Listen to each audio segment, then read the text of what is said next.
Salut à tous, j'espère que vous allez bien. Aujourd'hui, nous sommes à Paris, porte de Versailles pour le mondial de l'automobile. Alors je suis pas allé aux journées presse parce que tout simplement j'y ai pas pensé, je me suis pas occupé de ça et du coup c'était bien trop tard quand j'y ai pensé. Mais j'ai des billets et du coup là on va faire quelques stands. J'espère que je pourrai rentrer sur les stands sympas mais c'est même pas sûr donc ça va plutôt être une journée. On va aller voir les grands constructeurs, Audi, Porsche. J'aimerais bien aller voir Tesla aussi. Et voilà, sur ce bon salon.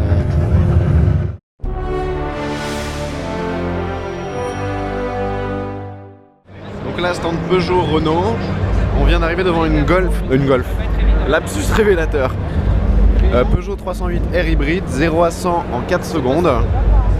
Et on dirait quand même une Golf R. Il y a même le badge. Mais je pense que c'est un concept. Chez Renault maintenant, joli stand avec des boules lumineuses et en haut de cette espèce de colline artificielle, je pense qu'il y a le concept Renault que je voulais absolument voir, qui a l'air magnifique.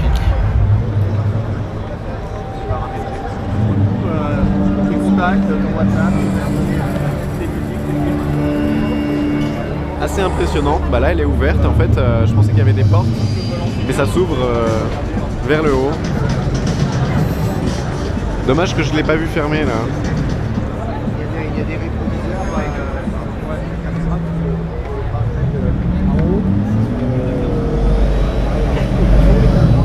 Renault Trésor. Très beau concept. Alors là j'arrive chez Nissan et il y a la version restylée de la GT-R. Alors ici c'est la version Nismo. Nismo avec du carbone, beaucoup de carbone. Et une peinture blanc nacré magnifique. Le carbone et les détails rouges là. Ah, puis il y a la normale juste à côté.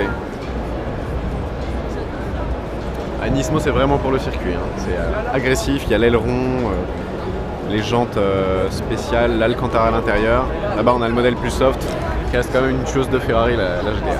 Ça y est, on a réussi à passer la porte du stand Maserati après négociation. Donc ici le Levante, c'est leur nouveau SUV. C'est une toute nouvelle plateforme contrairement au par exemple chez Porsche, non pas chez Porsche mais le Bentayga c'est la plateforme du Q7, le Cayenne c'est la plateforme du Touareg. Bah, le Levante c'est une toute nouvelle voiture. Je sais pas trop ce que j'en pense. J'en ai vu un dans la rue hier je crois en plus, de l'arrière. C'était pas très spectaculaire, hein. Je vais pas le dire trop fort sinon ils vont me scalper ici. L'arrière, les feux, ils ressemblent un petit peu à une Audi A3.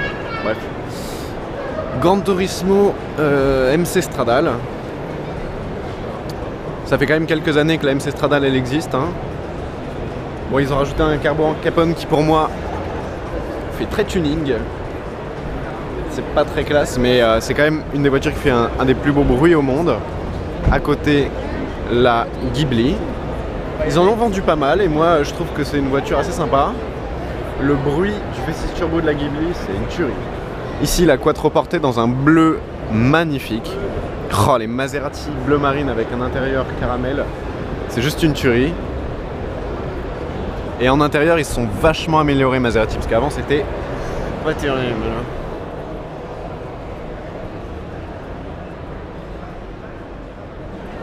Encore une Ghibli et... oh, magnifique. La quattroportée blanche.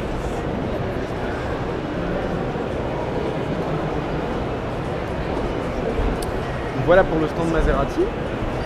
Donc j'ai essayé de tirer les verres du nez d'un vendeur, de quelqu'un du stand Maserati. Je lui ai demandé quand est-ce que sort la nouvelle Gran Turismo, parce que ça fait quand même presque 10 ans qu'elle est là, hein. C'est toujours des redesigns, des évolutions. Donc l'année prochaine il va y avoir un redesign encore, un énième, le dernier a priori.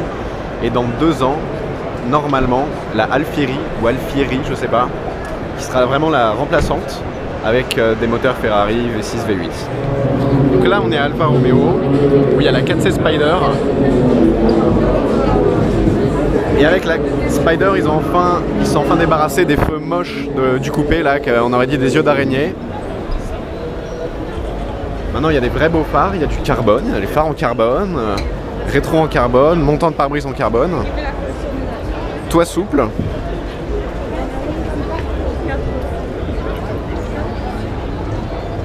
Et échappement à Krapovic. En Spider j'aime bien, en coupé je la trouve vraiment pas belle la 4C malheureusement. Je trouve que c'est une 8C qui a fondu on dirait.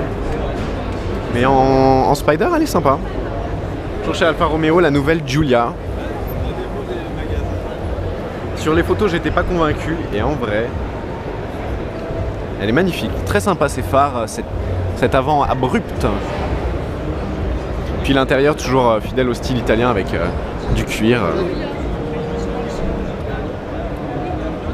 C'est très design. Ah, celle-ci est superbe.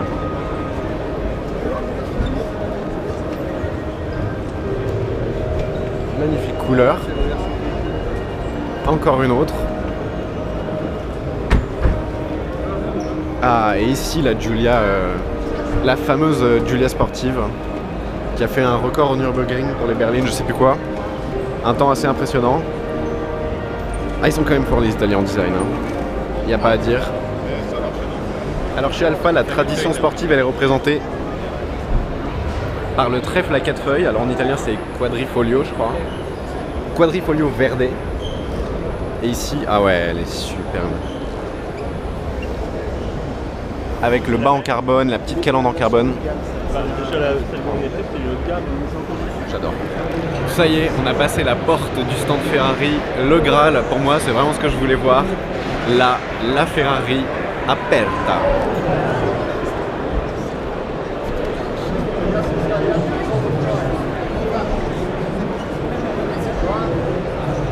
Donc évidemment, vous l'aurez compris, c'est la version cabriolet de la Ferrari. Seulement 200 exemplaires produits, plus 9 exemplaires usine, je crois. Quelle différence à part le toit en moins? Il y a les rétroviseurs, au lieu d'être comme ça vers le haut, ils sont à plat. Et les portes s'ouvrent un petit peu différemment. Ici sur celle-ci, donc elle est noire, un noir assez spectaculaire avec des bandes rouges. Des bandes rouges qui parcourent le contour de la voiture. Spécificité aussi, le petit badge 70 parce qu'elle marque les 70 ans de la marque Ferrari. Le moteur, évidemment, une masterpiece. Et ce que j'ai toujours aimé, c'est que les sièges, ils peuvent pas s'avancer. Ils sont directement collés au châssis. Et ce qui peut s'avancer, en revanche, c'est les pédales pour le conducteur. Oh là là. Bon après, franchement, moi, noir, je trouve que c'est un petit peu dommage de la prendre en noir, mais surtout un cabriolet, mais quand même. Elle est spectaculaire. Des échappements, on dirait des trucs de vaisseaux spatiaux. Et le moteur qui est vraiment absolument incroyable. Donc on continue sur le stand. Alors ici, une 488 Spider verte avec des jantes dorées. Et en fait, sur tout le stand, ici, la 488, on va revenir à la GTC 4 Musso après. Cette année, pour les 70 ans de la marque, ils ont ressorti des livrets historiques qu'on peut appliquer à des modèles classiques. Donc ici, par exemple, la F12, pardon, j'en bafouille, la F12 Berlinetta, qui a une livrée avec un logo énorme comme ça. Et donc voilà, c'est exactement ça. Donc ici, TaylorMade, c'est le programme de personnalisation de Ferrari. Il y a la bande, tout ça, qui rappelle la 250 GT Berlinetta SWB.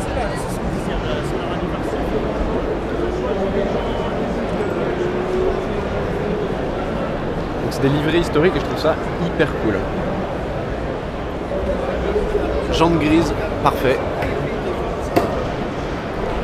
Ici une 488, toujours sympa. Rouge, bande blanche. Et donc là, la livrée, elle rappelle une Formule 1. Et dernière voiture du stand que l'on n'a pas... Non, il y a la Californie après. La GTC 4 Lusso. Grise. Jantes grises, intérieur gris, sur piqûre rouge. Siège noir et rouge, magnifique. Bon, comme je vous l'avais dit dans le vlog à Monaco, l'avant est un peu sage. Oh là là là là.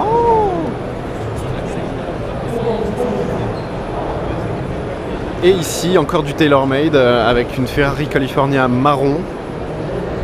Personnellement ça n'est pas très à mon goût. L'intérieur en revanche est beautiful. avec du cuir patiné. Et ici, enfin voilà, ils mettent à chaque fois à quelle voiture historique ça se rapporte, ça se rappelle, c'est assez sympa. Sur la 488 verte, il y avait un détail que j'avais pas vu. Il y a un siège rouge et un siège noir. Ok, il doit y avoir une signification, hein, mais spéciale. Puis avec le logo énorme là, comme sur la F12, ils ont pas mis le badge en fer, ils ont mis un énorme logo peint. Voilà. On dirait un peu un autocollant, c'est dommage, mais... Ah voilà, le capot fermé. Elle est spectaculaire, franchement je la trouve magnifique. Et donc détail sur cette 488 qui est inspirée par un look de Formule 1. À l'intérieur, les palettes qui sont jaune Ferrari. Je viens de me rendre compte que la GTC 4 Lusso n'était pas n'importe quelle Lusso, mais la Lusso T. T pour Turbocharged. En gros il y a un turbo et c'est pas un V12, c'est un V8. Première mondiale. J'aime beaucoup les sorties d'échappement là, avec ça on dirait des canons. Voilà le salon du bateau. Non, en fait il y a une Fiat 500 édition Riva. Et là il y a un Riva Aquarama qui est selon Jeremy Clarkson la plus belle chose jamais créée. Et bois, peinture, un Riva c'est vraiment quelque chose de très beau. Alors là on arrive au stand Abarth. Alors j'ai quand même une petite histoire personnelle avec Abarth parce que j'ai fait le Rallye Gumball 3000 avec mon ami Marchettino dans une Abarth. Et ici c'est le nouveau modèle, donc restylé avec un avant différent. Ici le cabriolet, donc il est bicolore. Schmi en a eu une avant sa McLaren, avant tout ce qu'il a. Il a eu une Abarth cabriolet en plus, 595. Ah ici c'est la petite Roadster, je sais même plus comment elle s'appelle, 124. Moi je suis un peu mitigé sur le look, pas trop. Et là donc c'est la normale, ah non 595 Competition. Bah moi c'est une 595 qu'on avait pour faire le Gumball. Et franchement c'est une petite bombe, mais c'est la voiture la plus dure et rigide du monde. C'est le confort, pour faire des longs trajets, vaut mieux oublier. Phare Xénon, l'avant un petit peu redessiné. Donc ici on a cuir, Alcantara, carbone. Il y a beaucoup de carbone et en plus c'est du vrai carbone. Ah ouais, nous pendant le Gumball on avait les mêmes sièges. Ils sont magnifiques, mais c'est les sièges les plus inconfortables du monde. Carbone partout. Vieux plastique, bon, en même temps c'est une Fiat, enfin c'est une Abarth pardon. Alors ici on est chez Citroën. Ce que je peux vous dire c'est qu'ils ont de la moquette très sympa, hein. Ils ont investi, c'est très confortable. Et surtout là il y a un concept. Donc Citroën, comment il s'appelle? Experience Concept. Donc, avec les portes qui s'ouvrent comme sur une Rolls.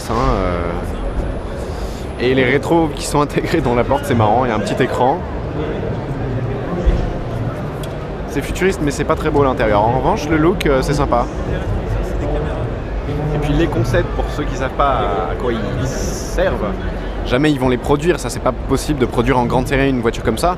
Mais en revanche la technologie qu'il y a dedans et le style, ça prédit le style des futures voitures Citroën. Donc on retrouvera sûrement un jour des LED comme ça ou une ligne un petit peu comme ça. Voilà. Donc là on arrive sur un stand que je voulais voir, Tesla. Et il y a beaucoup de monde. Moi je suis assez content parce que ça montre la curiosité des gens pour l'électrique, le full électrique et surtout la technologie qu'il y a dans les Tesla. J'aurais pu vous dire c'est Bugatti, on voit tellement pas les voitures là, il y a tellement de monde. Ah, Model X. Model X c'est le monospace avec les portes incroyables. Ça c'est un superchargeur Tesla. Sur l'autoroute ils mettent des superchargeurs à certains endroits et tout, ils sont en train de construire un réseau. Et c'est gratuit pour la recharger. Et je crois en 30 minutes on peut recharger 80% de la batterie. Et donc Tesla, pourquoi c'est génial, c'est que comme il n'y a pas de moteur à l'avant, il y a un coffre à l'avant et un coffre à l'arrière. Donc petite astuce, mais malheureusement, si remarque qu'il reste une semaine de salon après pour ceux qui y vont. Il n'y a pas Aston Martin cette année, mais chez Bridgestone, il y a la DB11. Il n'y a pas beaucoup de monde autour, vu que c'est un petit stand Bridgestone où personne ne va comparé aux autres. V12.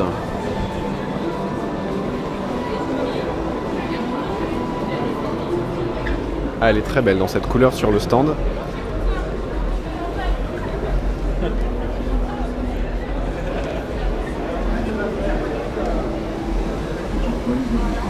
Je viens de sortir du hall là où il y avait Renault, Ferrari, tout ça.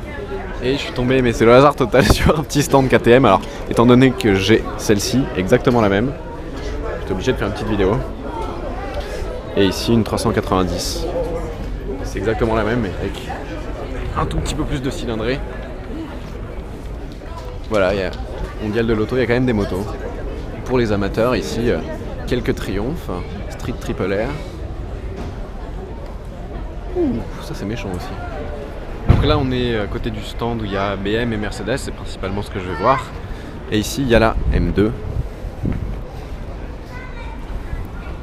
qui est une petite voiture très attirante, enfin petite voiture une vraie voiture de sport, une vraie petite voiture de sport, voilà, c'est plus précis. Dites-moi ce que vous en pensez.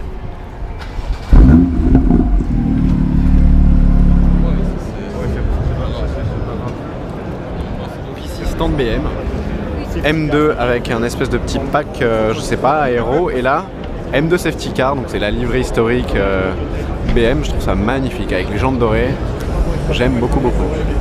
En haut, on a la M4 GTS, M4 et M3, celle qui est à 4 portes maintenant. Donc ici, la série 7 760 Li, donc c'est la version longue en plus. 760, c'est le V12. Donc ça c'est vraiment le vaisseau amiral de BMW. Elle est assez impressionnante. Et on va aller chez Mercedes et personnellement moi je préfère la classe S. Donc la 760 à droite et ici série 6 cabriolet, donc maintenant elle s'appelle 650 i. Pardon. Restylée avec des phares, des chromes, une grille un petit peu plus design.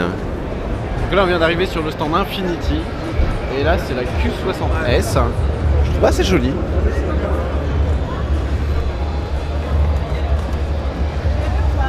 Elle a de la gueule, ça on va les retrouver, ah non c'est un coupé celui-là en plus.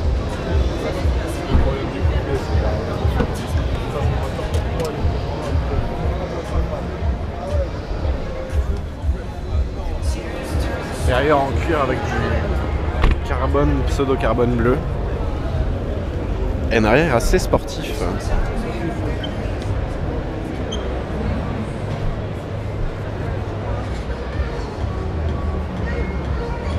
Là on arrive chez Mercedes, qui a un stand absolument immense, magnifique. Et ils ont fait une espèce de canopée là qui fait tout le tour.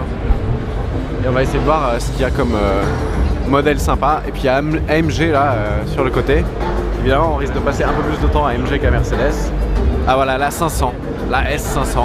Franchement, je préfère beaucoup Mercedes à BMW de base, mais la 500 là, elle est... c'est un château roulant. Là on est dans la S500, je ferme la porte. C'est magnifique, tout est beau. Et surtout la suspension qu'ils ont fait Mercedes, il paraît que c'est plus confortable qu'une Rolls-Royce. Tout simplement. Voilà. Je crois que j'ai mon chauffeur. Donc là on est chez AMG. Ici un GLC 43 et ici évidemment j'étais obligé de passer la A45 AMG. Mais bon, vous la connaissez déjà. Ici, classe S cabriolet, blanc mat.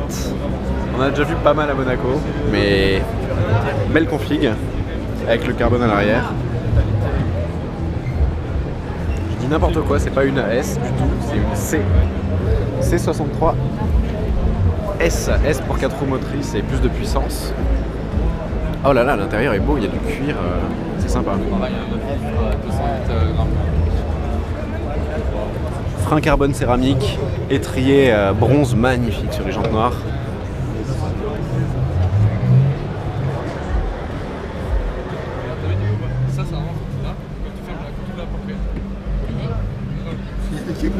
Voilà, c'est la première fois que je vois le moteur de la A45 sous cet angle.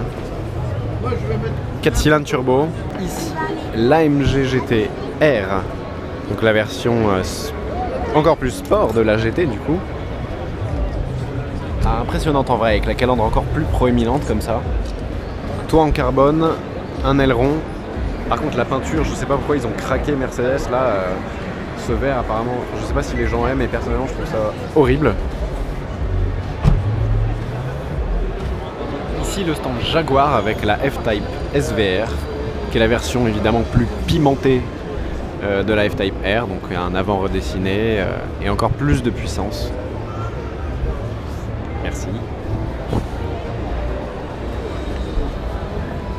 Bon, dernier hall à visiter, le hall Volkswagen, parce qu'il y a toutes les marques du Volkswagen qui sont venues, parce qu'il y en a plein qui ne sont pas venus. Donc ici Audi, Porsche, voilà. Et Audi, palme du stand le plus original, c'est assez beau ce qu'ils ont fait. Et on commence ici par la nouvelle S5. Donc c'est fini le V8 hein, sur la S5, maintenant c'est un V6 biturbo.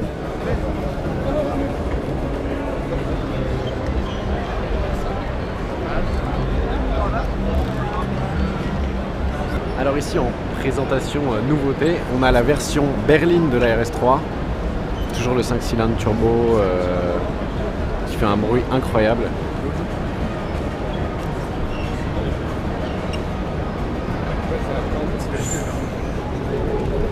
RS6 Performance dans un bleu sublime.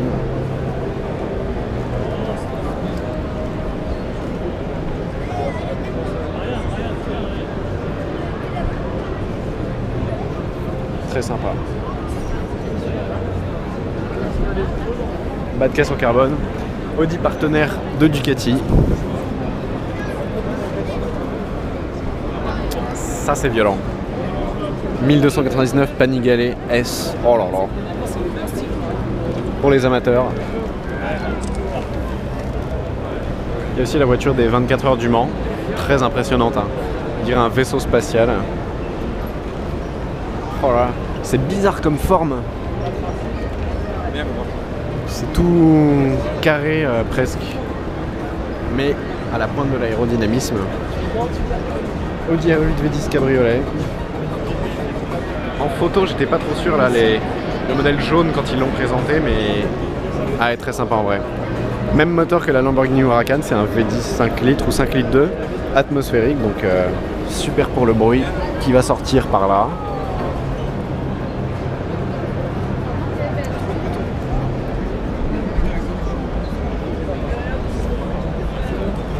Chez Porsche maintenant et la nouvelle Panamera que je voulais absolument voir en vrai parce que je l'ai trouvée très très belle en photo.